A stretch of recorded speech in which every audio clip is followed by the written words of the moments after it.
Take this in, guys. 94th minute at the Etihad, and we're 1-0 down. Everyone is waiting for that final whistle, and then you can feel it. That familiar Chelsea feeling.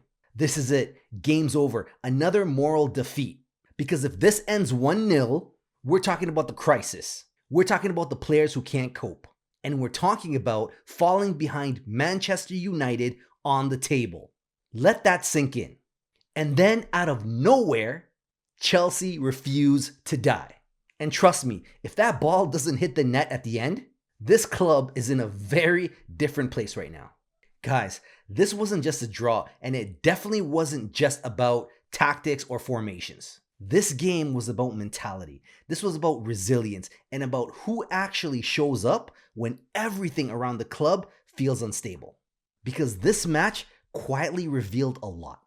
Guys, this game showed us which players can be trusted when the pressure's real, who starts to fade when the margins get tight, and who simply cannot be relied upon when things aren't going their way.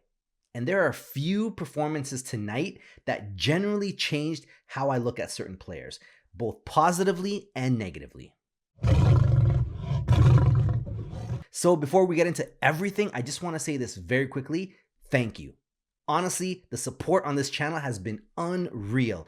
I posted that 1K subscriber video on December 31st, celebrating going from basically 0 to 1,000 subscribers in 30 days. That alone felt insane. But here's the crazy part. We're only 4 days later and we're already almost at 6,000 subscribers.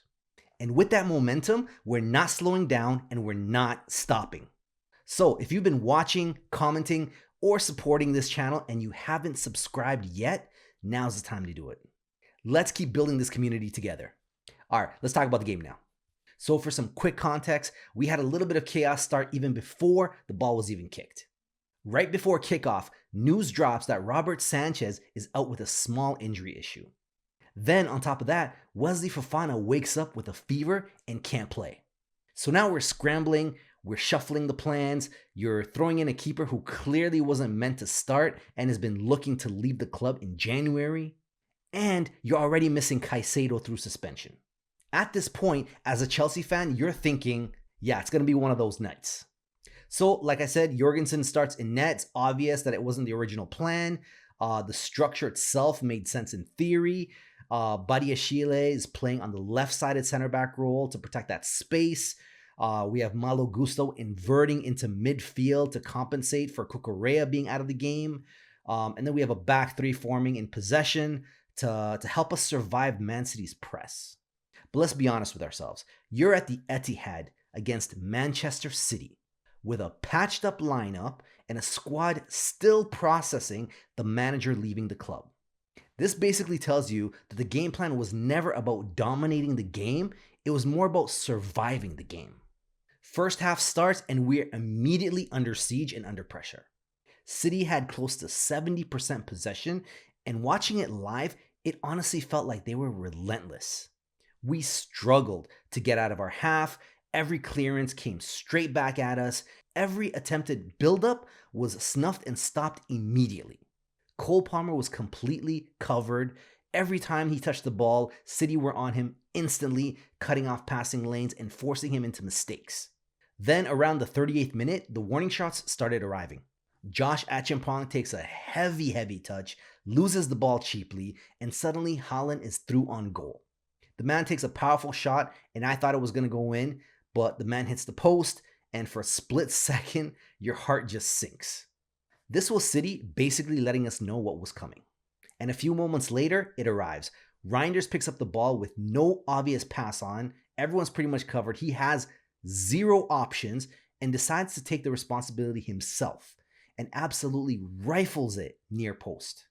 I believe Jorgensen could have done a lot better because he gave him enough room on that near post. And at this level, like that's fatal. At that point, it's 1-0 City.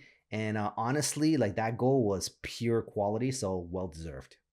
Once we get to halftime, despite honestly everything, Chelsea didn't collapse, right? We were pinned back for most of that half. We were under pressure, yes, but we were still alive. And against Man City at the Etihad, being alive at halftime, I mean, that matters. Second half starts, and you immediately start noticing a change. Andre Santos comes on for Esteval, and suddenly the midfield looks calmer, more composed, and more defensive. We start pressing higher, winning second balls, and actually starting making City feel uncomfortable instead of just like reacting to them. Then a critical moment in the game comes. 49th minute. Pedro Neto gets the ball from Enzo Fernández like 10 feet from net, completely unmarked, and skies it. At this level against a team like City, you have to score that. You might literally get like one chance all game. That's it. And even after he took that shot, you can clearly see it in his face. He knew that he messed up, and that was a huge opportunity for him. And here's where the story starts to shift a bit, right? Everyone is going to say that City dominated us, and in terms of possession, that's absolutely true. But when you look at the chances, expected goals tells a different story. City finished the game on a 1.15 xG, and Chelsea finished on a 1.99 xG. At the Etihad, that does not happen unless you're actually threatening them. And when it comes to some of the performances that we saw today, Andre Santos, for me, was excellent after coming on. Positionally, he was intelligent. He was calm on the ball, always in the right areas defensively. He just had a really, really good game. Personally, I believe that he deserves more starts going forward. And with the appointment of Liam Rosenior coming soon, remember, he balled out for him at Strasbourg. So I believe that he's going to get a lot more chances going forward than what we saw under Maresca. Pedro Neto, on the other hand, he had one of those games you really just can't defend, to be honest.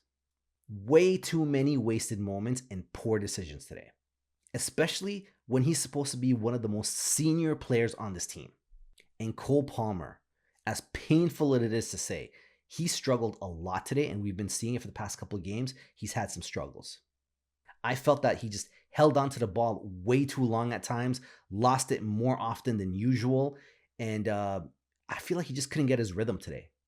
Then we reached the 89th minute of the game. Cole Palmer has an amazing opportunity to tap in the ball for a goal, and he completely misses the ball. I'm not going to lie. At that point, I actually just laughed because it felt cruel, right? More than anything else, really. And at that point, I just felt like those are the moments that when City just finishes you off. But you know what? Football does what football does sometimes. We reached the 94th minute of the game. Malo Gusto beats his man, drives forward with real intent, and delivers a brilliant ball into the box. Somehow, the ball goes to the far post, Enzo arrives, and he buries it. Absolute scenes, limbs. And here's what makes it even better. Enzo just didn't score the equalizer for us today. He won 7 tackles, more than any other player on the pitch, and he dragged this team through the game with pure effort and leadership. What a performance by Enzo Fernández today. That's what leadership looks like. That's what accountability looks like. And yes, we avoid going below Manchester United, and that alone was worth the stress. So for my final thoughts for the game, guys, this draw is not going to dominate headlines, but it told us a lot. It really showed us who steps up, who fades, and who really deserves trust moving forward. Andre Santos needs more minutes on the pitch. Enzo needs to be the heartbeat of this team.